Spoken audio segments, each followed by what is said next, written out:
नमस्कार, आप देख रहे हैं एएनबी न्यूज। आपके साथ मैं हूं पूजा परमार। हमारे खास प्रोग्राम स्वर्णिम मध्य प्रदेश और छत्तीसगढ़ में पहली खबर है रायपुर से। मध्य प्रदेश के बाद राजस्थान में कांग्रेस विधायकों ने बगावत की, जिसे लेकर छत्तीसगढ़ के सीएम भूपेश बघेल भी सतर्क हो गए हैं।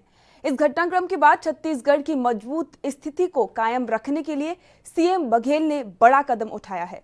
सीएम भूपेश बघेल की अध्यक्षता में कांग्रेस विधायक दल की बैठक हुई।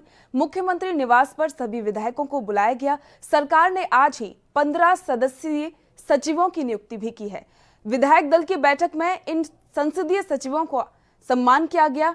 इसी बहाने सभी विधायकों से मुख्यमंत्री ने बातचीत की।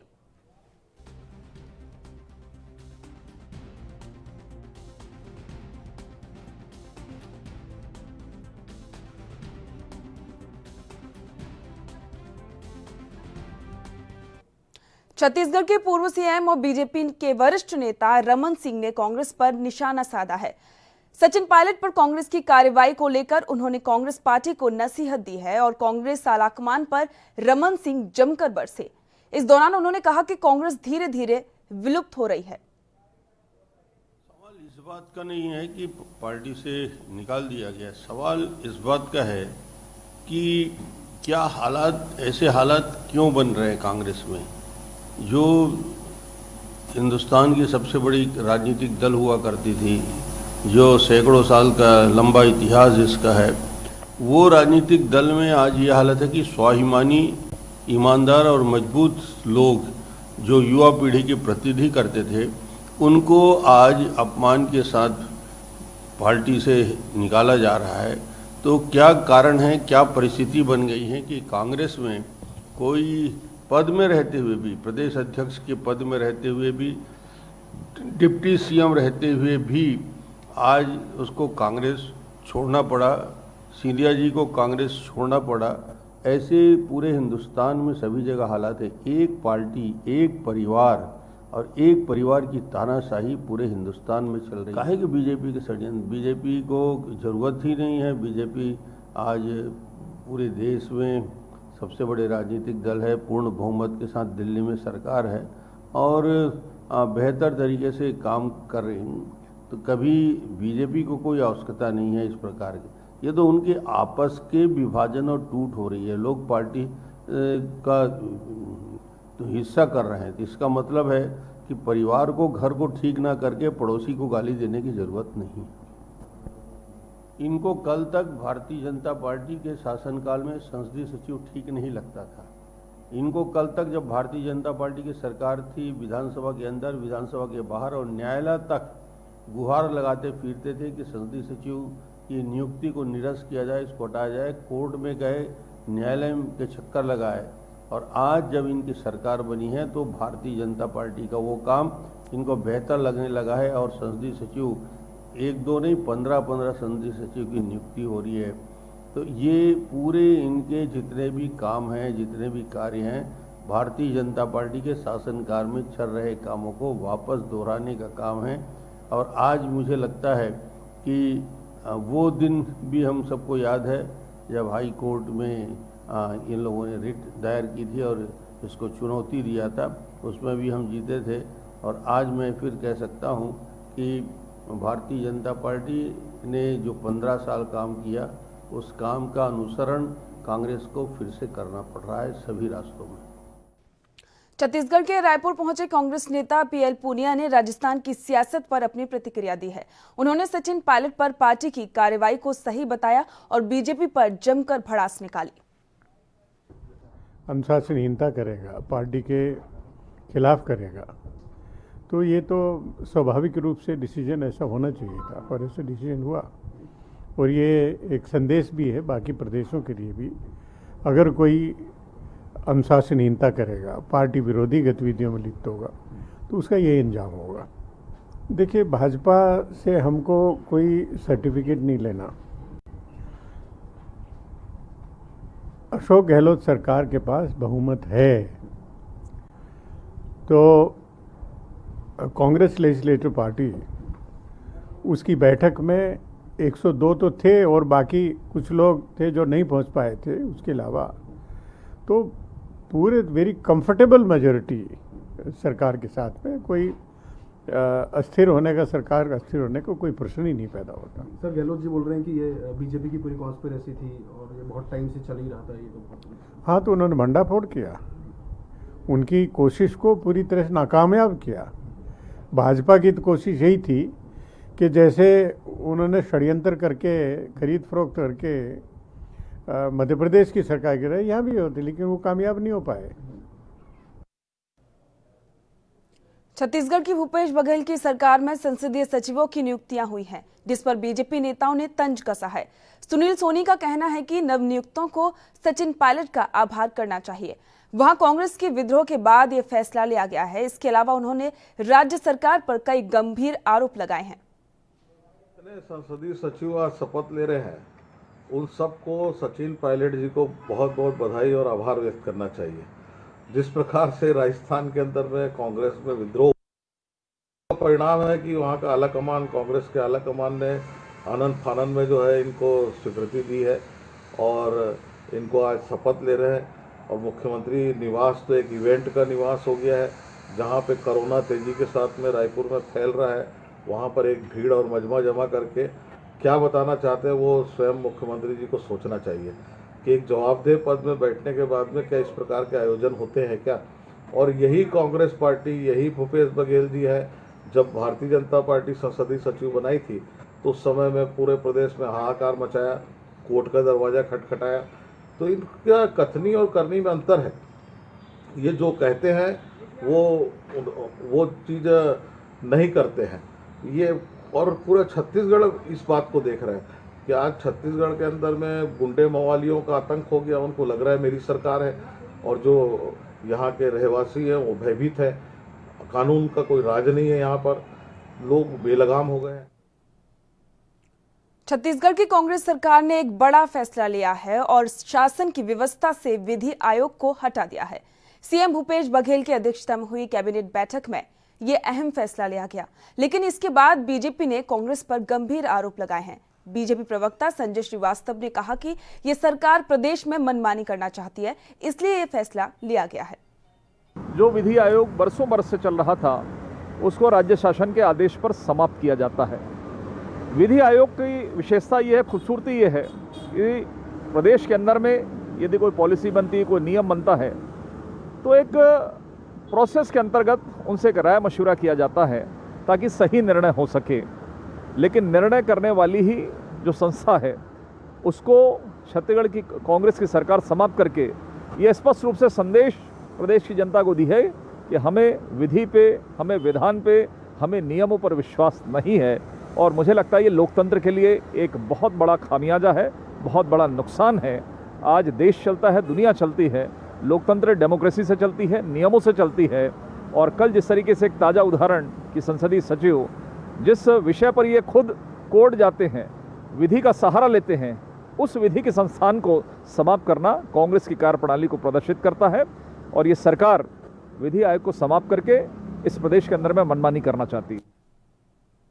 छत्तीसगढ़ में कोरोना संक्रमण के मामले तेजी से बढ़ रहे हैं। राज्य में संक्रमितों की संख्या 5000 के करीब पहुंच गई है, जबकि 22 लोग अपनी जान गंवा चुके हैं। 1000 से ज्यादा मामले सक्रिय हैं, इसलिए अब राज्य में एक बार फिर से पूर्ण लॉकडाउन पर विचार किया जा रहा है। सूत्रों से मिली जानकारी के अनुसार राज्य में पूर्ण लॉकडाउन पर मुख्यमंत्री ने बैठक बुलाई, जिसमें मुख्य सचिव और गृह सचिव सहित कई विभाग के अधिकारियों ने इस मामले में चर्चा की। जानकारी से ये भी पता चलता है कि सभी जिलों को पूर्ण लॉकडाउन के लिए निर्देश दे दिए गए हैं।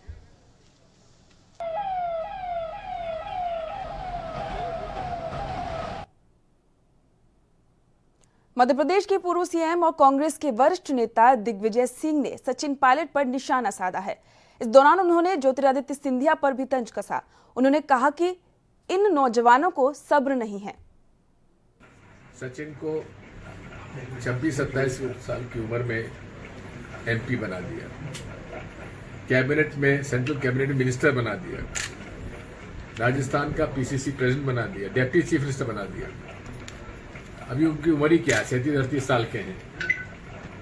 थोड़ा सा धैर्य रखो। कितने ऐसे लोग हैं जो कि इतनी जल्दी तेजी से राजनीतिक पायदान पर आप ऊपर चढ़ते हैं, लेकिन जिस तरह का व्यवहार उन्होंने किया, ये कांग्रेस पार्टी की अनुशासन और जो नीतियां हैं उसके खिलाफ उन्होंने काम किया। मुझे इसका बात का दुख है।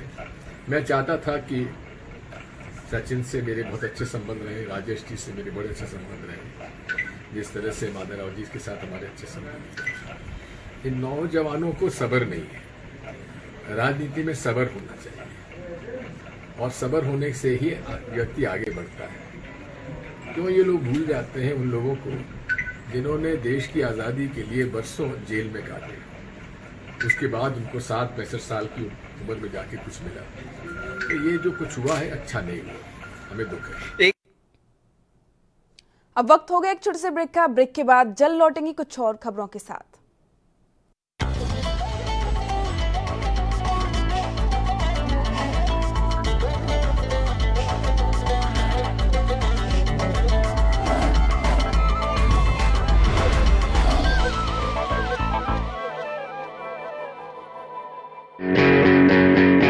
Online classes in CMS for all classes for the session 2020-2021 have restarted on 1st July as per prescribed syllabus, book list and timetable available on www.cmseducation.org. Online classes will continue till government reopens schools. Online admissions in CMS for Montessori, nursery to class 9 and provisional admission for class 11 are open at www.cmseducation.org. देखो अपना इतिहास देखो पंजाब का फतेह का मतलब जितना फतेह का मतलब ये है कि ਜਿਹੜੀ ਇਹ ਬਿਮਾਰੀ ਆਈ ਹੈ ਇਹਦੇ ਤੇ ਅਸੀਂ ਕਾਬੂ ਪਾਉਣੀ ਉਹ ਸਾਡੀ ਫਤਿਹ ਹੋ ਔਰ ਪੰਜਾਬ ਨੂੰ ਸਹੀ ਰੱਖਣਾ ਉਹ ਫਤਿਹ ਹੈ ਸਾਡੀ ਸਾਡੇ ਲੋਕ ਖੁਸ਼ੀ ਰਹਿਣ ਸੁਖੀ ਰਹਿਣ ਉਹ ਫਤਿਹ ਹੈ ਸਾਡੀ ਫਤਿਹ ਹੋ ਪੰਜਾਬੀਆਂ ਫਿਰ ਫਤਿਹ ਹੋਗੀ ਇਹ ਨਾ ਸਮਝੋ ਕਿ ਲੜਾਈ ਮੁੱਕੀ ਹਾਲੇ ਤਾਂ ਹਾਲੇ ਚੱਲਣੀ ਹੈ ਬੜੀ ਦੇਰ ਚੱਲਣੀ ਹੈ ਜੋ ਤੁਹਾਨੂੰ ਦੱਸਿਆ ਗਿਆ ਹੈ ਸੋਸ਼ਲ ਡਿਸਟੈਂਸਿੰਗ ਬਾਰੇ ਹੱਥ ਧੋਣ ਬਾਰੇ ਮਾਸਕ ਪਾਉਣ ਬਾਰੇ ਇਹ ਤੁਸੀਂ ਆਪਣਾ ਰੱਖੋ ਜਿਹਦੇ ਨਾਲ ਤੁਸੀਂ ਆਪਣੇ ਪੰਜਾਬ ਦੇ ਵਿੱਚ ਫਤਿਹ ਲਿਆ ਸਕਦੇ ਹੋ ਫਤਿਹ ਹੋ ਪੰਜਾਬੀਆਂ ਫਿਰ ਫਤਿਹ ਹੋਗੀ ਫਤਿਹ ਹੋ ਪੰਜਾਬੀਆਂ ਫਿਰ ਫਤਿਹ ਹੋਗੀ ਫਤਿਹ ਹੋ ਪੰਜਾਬੀਆਂ ਫਿਰ ਫਤਿਹ ਹੋਗੀ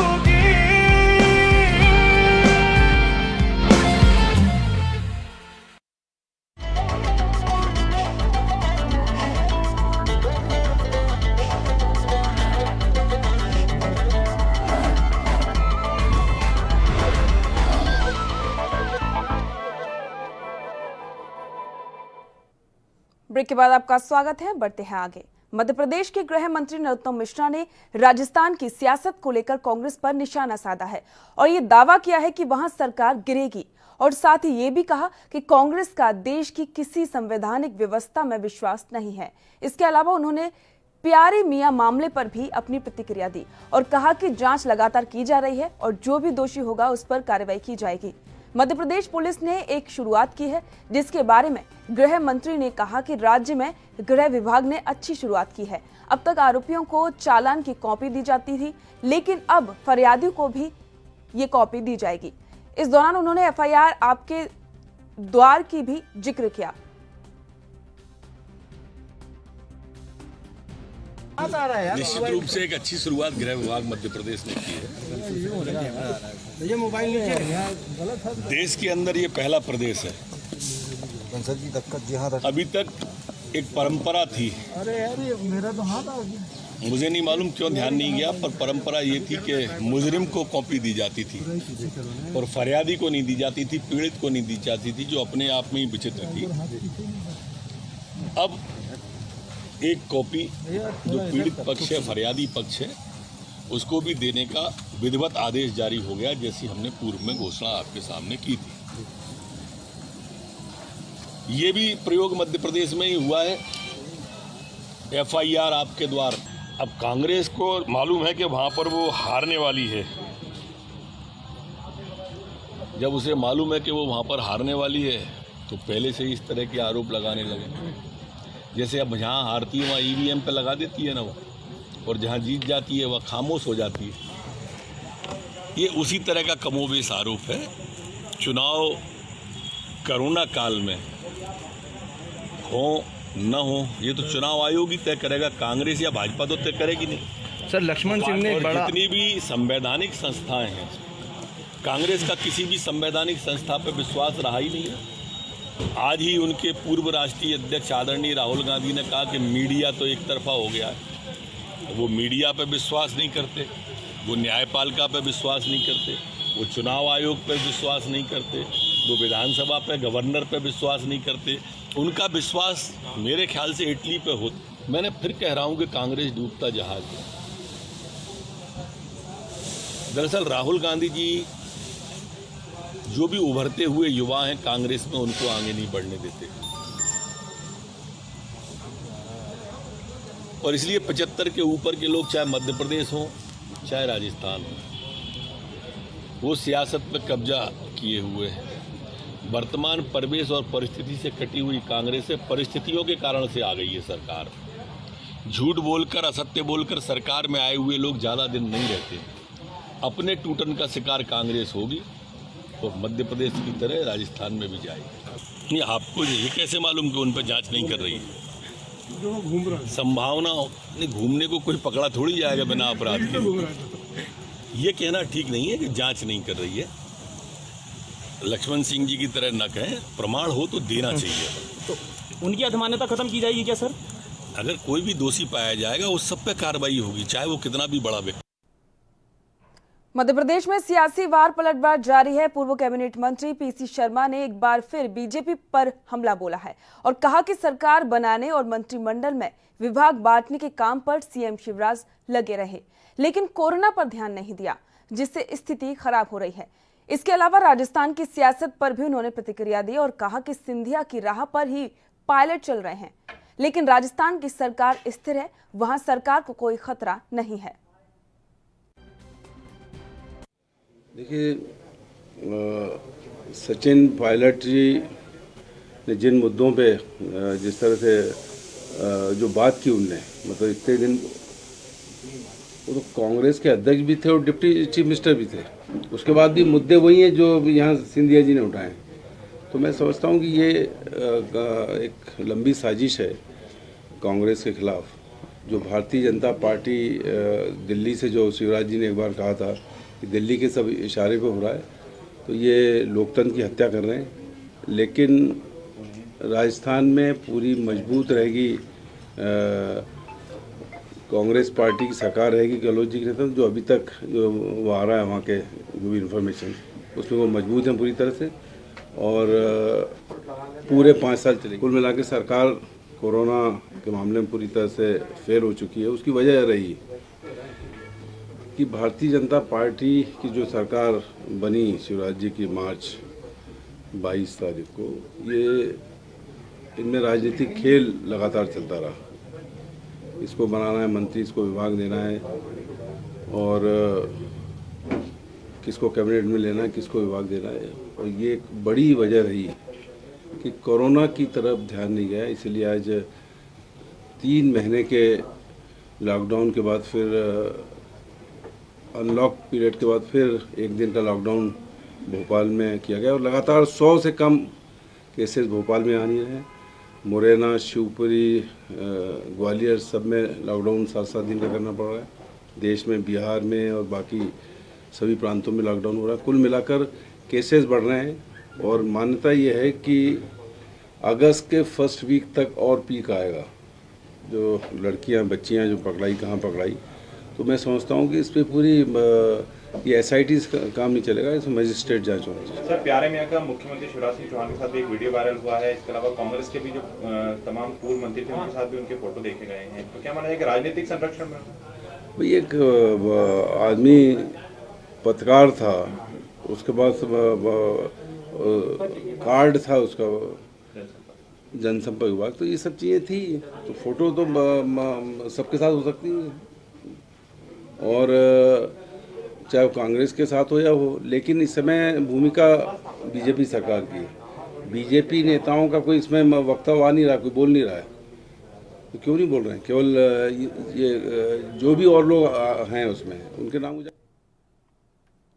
मध्य प्रदेश में लगातार सियासी पारा हाई है क्योंकि कमलनाथ सरकार गिरने के बाद से ही राजनीतिक दलों ने उपचुनाव की तैयारी शुरू कर दी थी और ऐसे में अब राजस्थान में भी कुछ वैसे ही हालात हैं और ऐसे में बीजेपी नेता कांग्रेस पर हमलावर हैं। अब मध्य प्रदेश के जबलपुर में बीजेपी नेता राकेश सिंह ने कांग्रेस पर चुटकी ली है। उन्होंने कहा कि जनता चाहती थी कि प्रदेश में बीजेपी की सरकार बने, वो बनी। उपचुनाव को लेकर उन्होंने कहा कि अब कांग्रेस के हाथ कुछ नहीं लगेगा। साथ ही उन्होंने कहा कि बीजेपी के सामने कोई चुनौती नहीं है। उनके नेता राहुल गांधी या श्रीमती सोनिया गांधी जी तय कर दें, उस पर सबको चलना उनकी मजबूरी होती है। वहां इस बात की कतई चिंता नहीं होती कि किस नेता का क्या जनाधार है और जनता किसे चाहती है और उसके कारण से ही इस तरह की परिस्थितियों का निर्माण होता है। कुल मिलाकर ये कांग्रेस के भीतर का असंतोष है, कांग्रेस के भीतर की अंतर्कलह है, जिसका जवाब कांग्रेस को ही देना चाहिए। इससे ज्यादा हास्यास्पद बात और क्या हो सकती है। कमलनाथ जी की ये छत्तीसगढ़ के कोरिया जिले की चिरमिरी नगर पालिका का बजट पेश किया गया। साल 2020-21 के लिए पहला वार्षिक बजट पेश किया गया है, जिसमें निगम क्षेत्र के लिए मूलभूत सुविधाओं और समस्याओं को प्राथमिकता से लिया गया है। बजट में मेडिकल, स्वच्छ पेयजल, सौंदर्यीकरण और आवास जैसी मूलभूत सुविधाओं को प्राथमिकता दी गई है। अभी पार्षदों ने आम बजट को सर्वसम्मति से पास कर दिया है। हालांकि विपक्ष ने कई सवाल इस पर उठाए हैं।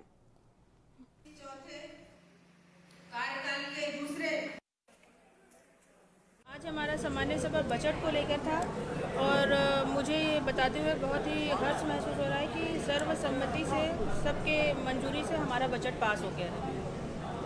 मैडम, किन क्षेत्रों में डेवलपमेंट को लेकर के ये बजट पास किया? हमने काफ़ी कुछ अपने बजट में प्रावधान रखा है, जिसमें हमने मुख्यतः पेयजल का रखा है। हमको हर चिरमिरी के हर घर तक पेयजल पहुंचाना है, हर घर नल पहुंचाना है।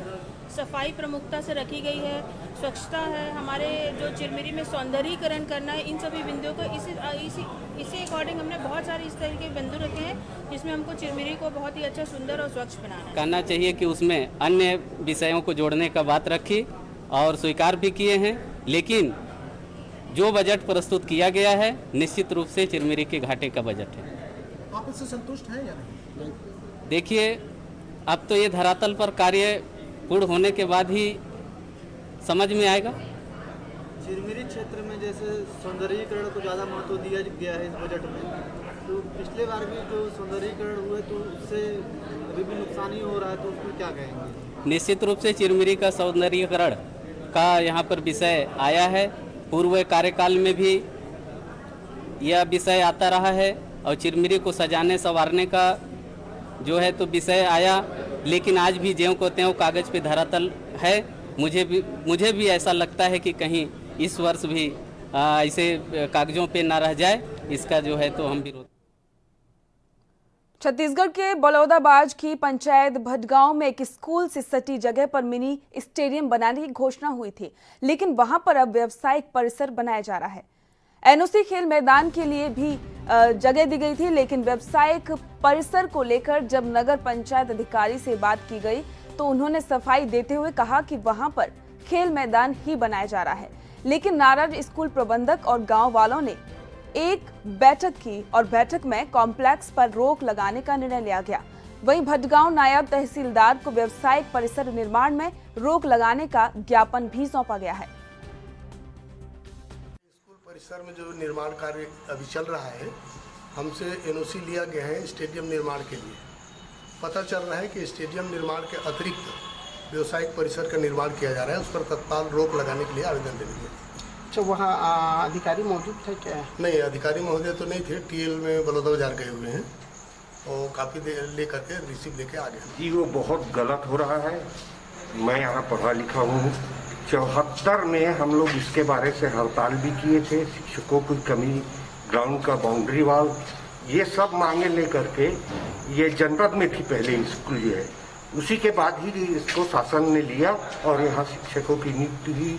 उस समय ग्राउंड का पूरा सीमांकन करवाया गया था आज की स्थिति में वो ग्राउंड जो है आधा बचा तो हम भी मिनी स्टेडियम ही निर्माण कर रहे हैं। लेकिन उसमें यहाँ पर ये दिख रहा है कि यहाँ पर कॉम्प्लेक्स भी बनाया जा रहा है। मिनी स्टेडियम के ड्राइंग डिजाइन में ही वो दुकान उल्लेख है, उसी ड्राइंग डिजाइन में। अच्छा सर, आप ये कह रहे हैं कि वो घास जमीन है, शासकीय जमीन है, फिर ऐसे स्थिति में स्कूल से अनापत्ति लेने की क्या जरूरत है? चूँकि स्कूल से लगा हुआ था, शैक्षणिक संस्थान है, वहाँ खेल गतिविधियाँ और कुछ भी कार्यक्रम होंगी तो स्कूल को डिस्टर्ब ना हो, इसलिए हमने स्कूल से अनापत्ति प्रमाण पत्र। सर वो तो शासकीय जमीन है, तो फिर उस पर भाई इस तरह की अनापत्ति लेने की जरूरत ही नहीं है उसमें। नहीं, स्कूल से लगा हुआ है तो बगल में अगर कोई शैक्षणिक संस्थान है, कोई भी सार्वजनिक उपयोग करने से पूर्व स्कूल शैक्षणिक संस्थान से अनापत्ति लिए। अच्छा, उसको रोक लगाने के लिए इन लोग जो है आवेदन दिए हैं, इस बात की आपको जानकारी है क्या? हाँ, रोक लगाने के लिए प्रिंसिपल के द्वारा प्राप्त हुआ है और प्रिंसिपल को हमने पत्राचार किया है। छत्तीसगढ़ में जांजगीर चांपा जिले के मालखरौदा थाना क्षेत्र में अवैध शराब का धंधा जोरों से चल रहा है, लेकिन अब इलाके में पुलिस सख्त हो गई है। पुलिस अधिकारियों ने ऐसा करने वालों के खिलाफ सख्त कार्रवाई का निर्देश दिया है और अब पुलिस ने अवैध कारोबारियों पर कार्रवाई करनी भी शुरू कर दी है। मुखबिर की सूचना के आधार पर पुलिस ने छापेमारी कार्रवाई की और गांव में चारपारा में एक आरोपी महिला के घर से करीब 40 लीटर महुआ शराब बरामद की गई है, जिसकी कीमत 4000 बताई जा रही है।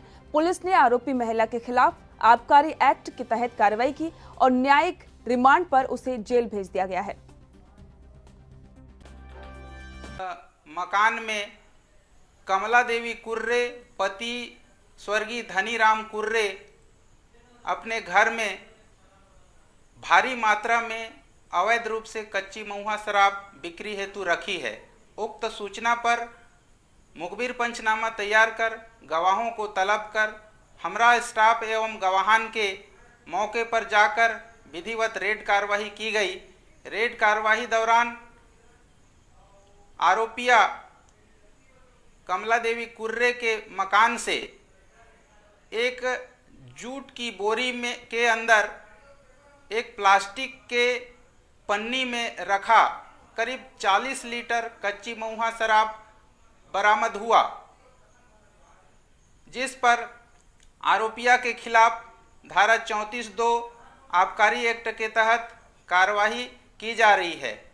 वर्तमान में आरोपी के विरुद्ध अपराध सबूत पाए जाने से उसे गिरफ्तार कर रिमांड में भेजा गया है। स्वर्णिम मध्य प्रदेश और छत्तीसगढ़ में फिलहाल इतना ही। देश दुनिया की तमाम खबरों को जानने के लिए देखते रहिए ANB न्यूज।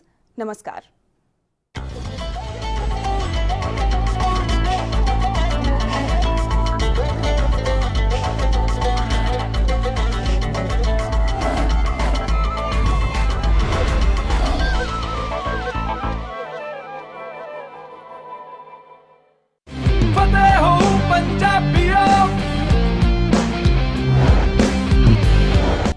सत श्री अकाल जी सारिਆਂ ਨੂੰ। मैं हाँ ਤੁਹਾਡਾ अपना बिनू ढिल्लों। पंजाब सरकार ने एक कंपेन चलाई है जिसका नाम है मिशन फतेह। करोना वर्गी नाम मुराद बीमारी के उत्ते फतेह पाने लिए अपन सारिਆਂ ਨੂੰ सहयोग देना चाहिए पंजाब सरकार का। तो जे ये जंग है जी मिशन फतेह, जे करोना उत्ते आप जितनी है तो 3 हथियारों नाल जित्ती जा सकती है। एक तो जो तुम घरों बाहर निकलना प्लीज़ मास्क पा के निकलो, तो अपने